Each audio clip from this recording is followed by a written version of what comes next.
South Dakota. And the press has been one of the foundational elements, or at least the publication efforts of the State Historical Society from its very beginning. Don Robinson's work is some of the foundational work of the history in South Dakota. So it only lends itself that after 40 years of South Dakota history, or quarterly journal, that the press expands upon that.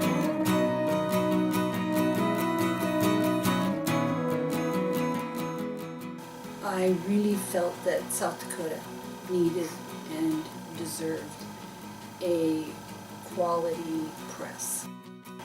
To have the opportunity to really publish books and see them through from idea to finished product appealed to me.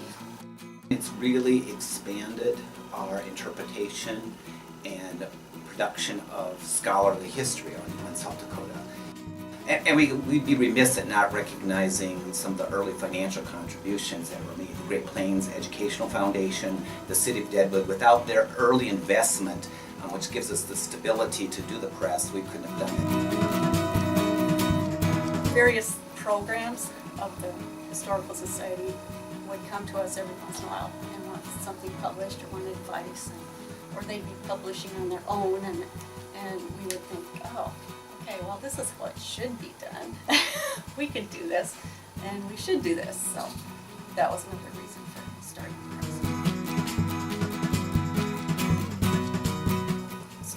We started with the Green Collections volumes,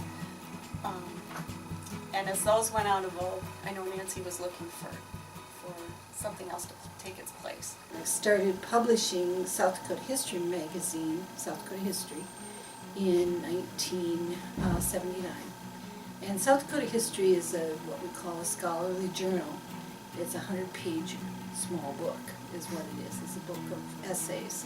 And we do it 4 times a year. So, I understood, and then and my staff as they came on understood the basics of editing, of all of the pre-press things.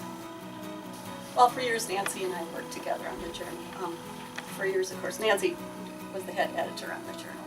And then I became her assistant and learned the ropes. And after a number of years, I had learned the ropes well enough so that I could take it over and she could focus more on the books.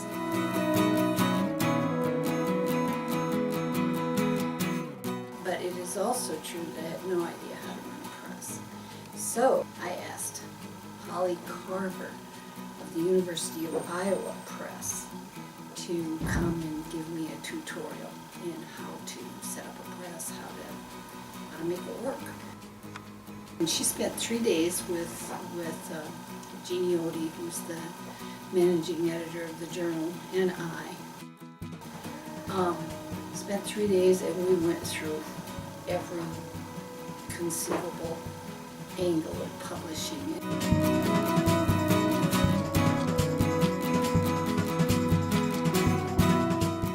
The first few years were sort of experimental. We were just getting started. First year, actually the year 1997, which is what we call the first year, we did two books. And then in 1998 we didn't do any. So we were kind of experimenting with things, trying to get our funding in place.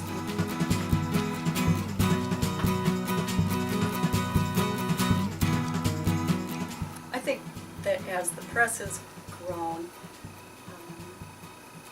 it's just brought more opportunities for more history to be published. The first 15 years of the press are simply amazing.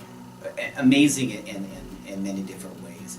Nancy Tystad, Koupal, the founding editor, has done a great job putting together the press. Everything from our biography series to our children's books.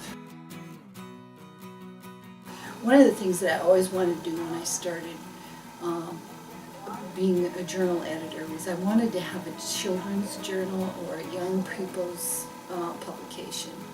And by the time that really became possible, those kinds of journals, which had been very popular in the 40s and 50s and 60s, just weren't that popular anymore. It just seemed like a wrong place to go. So where we went instead with the press is we started to do children's books, picture books. And we've been very fortunate to do some picture books with some really, really exceptionally talented artists. Caldecott winner Paul Goebel and S.D. Nelson, who I'm guessing he might win a Caldecott sooner or later. The other categories, I suppose you could say, is sort of a memoir, letters, a kind of way in which we preserve history by actually putting the, transforming the documents, taking them out of archives and putting them into books where they're available and accessible to a broader public. And then the third category would be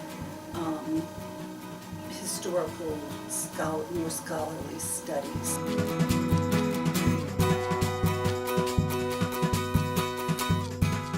There are days I just think, what was I thinking to start a press at this point in time? But it's really, truly a very exciting time. The insides of a book, the heart, the soul of a book will always be the same. But the technology surrounding that center or heart is in flux and will continue to change.